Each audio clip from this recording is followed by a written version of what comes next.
Helmet পরে গেছে। এই রানিং অবস্থায় যে হেলমেট পরাটা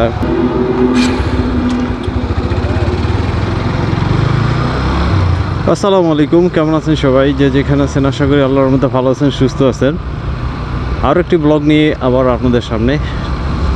তো যেই গরমটা পড়ছে আসলে আবারও আগের মতো গরম টরম পড়া শুরু হয়েছে বলতে গেলে। এই গরমে কি করবেন?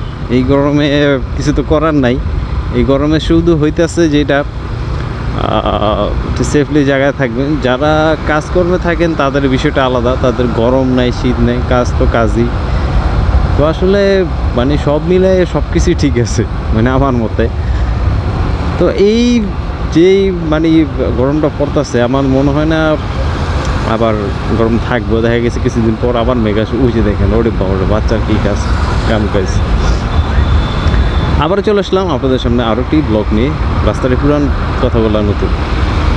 তো আজকে যেটা হইতেছে, আমি যখনই বাইক নিয়ে বের হই আমার সব দিকগুলো আগে চেক করতে হয়। দেখা গেছে আমার যে গাড়ির টায়ার অবস্থা একেবারে লেভেল হয়ে গেছে বলতে গেলে। আসলে টায়ারটা ওরকম দেখাতে পারি না, খুবই মর্মান্তিক অবস্থা। অনেক দিন যাবত চিন্তা করতেছি টায়ারটা চেঞ্জ করুন, কিন্তু আসলে কোন টায়ারটা যেন লাগামো ওইটাই বুঝতেছি না। একবার CEAT এটা, আবার মনে হইতেছে TVS-এর যেটা ছিল ওইটাই পারফেক্ট। একটা ব্লগ আমি এটা নিয়েও ব্লগ করেছিলাম। আমার ইচ্ছা আছে TVS-টাই লাগাতে। তো দেখি সামনে কি করা যায়। মোটামুটি ভালোই তাপমাত্রা আছে, একবারে খারাপ না, অনেকটা ভালোই তাপমাত্রা আছে। সামনে হইতেছে পুস্তকলা ব্রিজ, আর ব্রিজ পার হয়ে আর আপনাদের সাথে কিছু জিনিস শেয়ার করি। গতিসীমা 40, তো এইখানে 40 ঠিক আছে, কিন্তু গতিসীমা 30 ওইটা যেন কীভাবে মাইনে নিব এটাই আমি বুঝতেছি না। আর সব জিনিস মানে কেমন জানি হয়ে যেতেছে দিন দিন। মানে মোটরসাইকেলের প্রতি এতটা চাপ সব জিনিসের প্রতি, আসলে এই জিনিসগুলো কিন্তু হেলমেট পরে গেছে। এই রানিং অবস্থায় যে হেলমেট পরাটা খুব একটা ডেঞ্জারাস জিনিস। নেওয়ার ইচ্ছা ছিল কিন্তু পারলাম না, কারণ অনেকটা দূর পড়ে গেছে। আর যদি বাস টাস কিছু আসে তাহলে ওটা ভেঙে যাবে, ওইটা রাখার কোনো ক্ষমতা আমি দেখি না।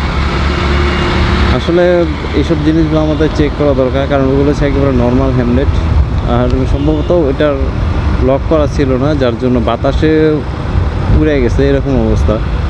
তো সবাই একটু হেলমেটটার সতর্কতার সাথে মানে লক করবেন। যেগুলো আছে নর্মাল, মানে নর্মাল হেলমেট রাখতে হয়, মনে হয় যে না রাখতে হয় না, ওগুলো রাখতে হয়। কারণ অল্পের জন্য একটা দুর্ঘটনা ঘটে যেত একটু আগে, যে অবস্থা দেখছিলাম। একটা বাইক মানে সাইড কেটে গেছে, হয়তো ভিডিওতে আছে, যতটুকু দেখা যায় আর কি আমি দেখানোর চেষ্টা করব। আর কি আজকে তেমন কিছু বলার নাই। যদি বলে আবহাওয়াটা খুবই সুন্দর, গরম ঠান্ডা দুইটা মিলেই আছে। মানে বাহিরে গরম ভিতরে ঠান্ডা, মানে ঘরের ভিতরে ঠান্ডা বাইরে গরম। যাই হোক, অনেক কথা বলতেছি, বলতে বলতে যদি ভুল হয়ে থাকে ক্ষমা দৃষ্টি দেখবেন। আর বাইকের স্পিড আছে এখন ঠিক 48-47, এখন স্পিডটা কমে যাবে, কারণ আমি বাম দিকে যাব। বাম দিকে কিছু দূর যাওয়ার পর ইনশাল্লাহ বিদায় নেব। আর সিএনজির অবস্থাগুলো তো দেখতেছেন, এগুলো দেখেন আমি 37, আর ওদের স্পিড কিন্তু আরও আপ। আর শুধু শুধু বাইকারের পিছনে বেজে রয়েছে। এই জায়গাটার কথা না বললেই না। এই যে দেখেন এইখান দিয়ে জামু অটো আর সিএনজি, এদের মানে নিজেদের রাস্তা এগুলো। মূলত এটা কিন্তু দিছে ওইটার বিকল্প রাস্তা, এটা নামার জন্য, কিন্তু এটার এমনভাবে ব্যবহার করতেছে। ইনকাম সোর্সের একটা বিষয় আছে ঠিক আছে, কিন্তু তার বিলে কি এইভাবে আপনারা আমার মতে সাইড করে নিলেই ভালো হয়। সব জিনিস একটা সাইডের ব্যাপার স্যাপার আছে। আর সব দিক দিয়ে আজকে দেখি স্লো মোশনে যেমন লাগতেছে, 30-এর ভিতরেই থাকতে হইতেছে। আসলে অনেকটা দূর চলে আসছি। আর এরকম কিছু মানে ওরকম কিছু বলার নাই যে কী বলবো। দেখা হচ্ছে আপনাদের সাথে নতুন কোনো ব্লগ নিয়ে, আবারও নতুন কোনো বিষয় নিয়ে। আর এখান থেকে বিদায় নিই, কারণ আর সামনে রাস্তা তো সবই আমার চেনা জানা, আপনারা চেনা জানা।